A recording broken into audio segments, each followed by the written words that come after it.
எல்லாருக்கும் வணக்கம். என் பேர் ஸ்ரீலக்ஷ்மி. கிவ் இட் தாட் என்ற சேனல் மூலியமாக என் மனதில் தோன்றும் ஒரு சில விஷயங்களை பகிர்ந்துக்கிட்ட வரது என்னுடைய வழக்கம்.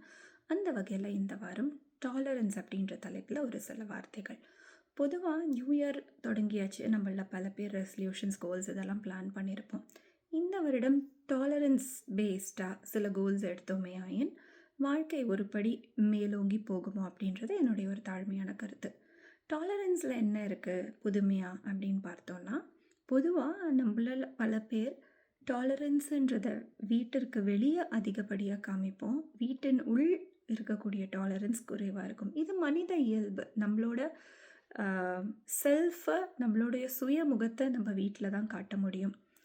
ஆனால் நம்ம வெகு நேரம் செலவு பண்ணுறது வீட்டில் தான். இது ஒரு பக்கம் இருக்க, வெகு நாட்கள் வாழ்க்கை அழகாக போக வேண்டும் எனில் நடக்கக்கூடிய அநீதிகளுக்கு டாலரேட் செய்வது அப்படின்றதும் ஒரு விதத்தில் ஏற்க முடியாத விஷயம்தான் இல்லையா? அப்போது இப்போ நம்ம வீட்டில் நிறைய டைம் ஸ்பெண்ட் பண்ணிகிட்ருக்கிறதுனால நம்ம கூட இருக்கிறவங்களை, அவர்கள் செய்யும் செய்கையை, நம்ம வீட்டில் கூட இருக்கிறவங்க ஏற்கனவே சொன்னது போல் பார்ன் கிரிமினல்ஸ் யாரோ நம்ம அவங்களோட வாழ்ந்துட்டு இல்லை. சாதாரண மனுஷங்க தான். மனுஷங்க அப்படின்னாலே தப்பு பண்ணுறவங்க தான். அப்போது அவர்கள் செய்யும் சின்ன சின்ன விஷயங்கள், மிஸ்டேக்ஸ், இது எல்லாத்தையும் கண்டிப்பாக நம்மளால் டாலரேட் பண்ணி போக முடியும். அப்படி டாலரேட் பண்ணி அவங்கள அண்டர்ஸ்டாண்ட் பண்ணிக்க முடியுமே ஆயின் சுமூகமான ரிலேஷன்ஷிப்ஸ் மலர்வதற்கான வாய்ப்பு அங்கே ஏற்படும். இப்படியும் அதுக்கு அப்படியே ஆப்போசிட்டாக நம்ம சமூக அநீதிகளுக்கு எதிராக நம்ம எப்போவுமே குரல் கொடுக்கறதில்ல.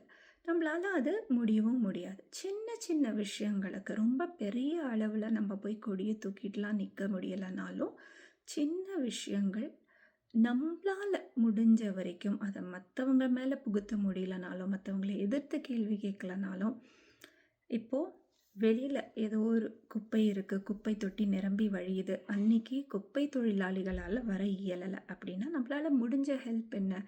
மேலும் அதன் மேலே ஒரு குப்பையை கொண்டு போய் அந்த குப்பை தொட்டியை டம்ப் பண்ணி அது நிரம்பி வழியாத அளவுக்கு நம்மளால் பார்த்துக்க முடியும். இது நம்ம காட்டக்கூடிய ஒரு டாலரன்ஸ். இதுக்கும் டாலரன்ஸ்க்கும் என்ன சம்மந்தம்? ஏன்னா நம்மளால் அதை டாலரேட் பண்ணிக்க முடியாது. வெளியில் இன்னும் குப்பை தொழிலாளிகள் வர முடியலையா அப்படின்னு ஒரு கேள்வி நம்மளால் எழுப்ப முடியும்.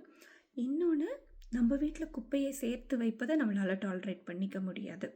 அப்போது இந்த மாதிரி விஷயங்கள், சின்ன சின்ன விஷயங்கள், எதிர்ப்பு தெரிவித்து டாலரேட் செய்ய முடியாமல் எதிர்ப்பு தெரிவிப்பது என்பது ஒரு உச்சக்கட்ட நிலை.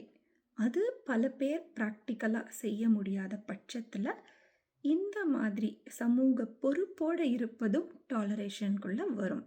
அதாவது சமூகத்தில் ஏற்படக்கூடிய விளைவுகளை எதிர்கொள்ளாமல் இருக்கணும்னா நம்ம வீட்டுக்குள்ளே நம்ம சமூகத்துக்கு பிரதிபலிக்கக்கூடிய சில விஷயங்களை டாலரேட் செய்வது. அப்போ இந்த மாதிரி சில விஷயங்களை மேற்கொள்ளும் பொழுது நம்ம வீட்டுக்குள்ளேயும் ரிலேஷன்ஷிப் நல்லா இருக்கும். Always family is a smaller representation of society. இங்கே என்ன நடக்குதோ அதே தான் வெளியில் எதிரொலிக்கும். அப்போ இங்கே எல்லாமே சுமூகமாக ஸ்டார்ட் ஆச்சுன்னா நிச்சயமாக அது வெளியில் அந்த பிக்கர் சர்க்கிள்க்கு அது ரீச் ஆகும் பொழுது, நன்மைகளை மட்டும் கொண்டு சேர்க்கும் பொழுது மறுபடியும் அது ஒரு ரிப்ளைங் எஃபெக்ட் மாதிரி திரும்ப நம்மளுக்கே நன்மை தரும். நம்மளும் நல்லா இருக்கலாம், நம்ம சமூகமும் நல்லா இருக்கலாம். அப்போது டாலரன்ஸ் அப்படின்றத நாட்டில் குறைவாகவும் வீட்டில் அதிகப்படியாகவும் ஏற்றி நடக்க முடியுமே ஆயின் வரும் ஆண்டுகள், இனி வரப்போகும் ஆண்டுகள் அடுத்த ஜெனரேஷனுக்கு இந்த உலகத்தை ரொம்ப அழகான பூங்காவாக மாற்றித்தரும் என்பதில் எந்த மாற்று கருத்தும் இல்லை. மீண்டும் இன்னொரு வீடியோவில் சந்திக்கிறேன். நன்றி, வணக்கம்.